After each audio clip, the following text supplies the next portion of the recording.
Subscribe करें और दबाएं बेल आइकन ताकि कोई खबर रह न जाए। और नाजरीन आपको खबर दें, दरिया चनाब और मुलहका नदी नालों में आज से 10 जुलाई तक ऊंचे दर्जे के सैलाब की वार्निंग जारी की गई। दरिया के किनारे आबाद लोगों की नकल मकानी के लिए ऐलानात किए गए। दरिया चनाब में मुमकिन सैलाब से सियालकोट, गुजरात, वजीराबाद, मंडी बहाउद्दीन और हाफिजाबाद के इलाके मुतासर होने का खदशा है। सूरत हाल को मॉनिटर करने के लिए कमिश्नर दफ्तर में रीजनल कंट्रोल रूम भी कायम कर दिया गया। कमिश्नर गुजरांवाला का कहना है कि दरिया चनाब से मुलहका इलाकों में फ्लड रिलीफ कैंप भी लगा दिए गए हैं।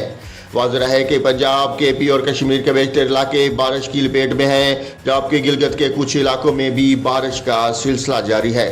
इसके अलावा आज मुल्क के बेशतर इलाकों में मौसम खुश्क रहेगा, तहम कश्मीर, गिलगित बल्तिस्तान, खैबर पख्तूनख्वा, इस्लामाबाद, खिता पठवार, शुमाल मशरक़ी पंजाब और सिंध में आंधी और गरज चमक के साथ मजीद बारिश मुतवक्को है।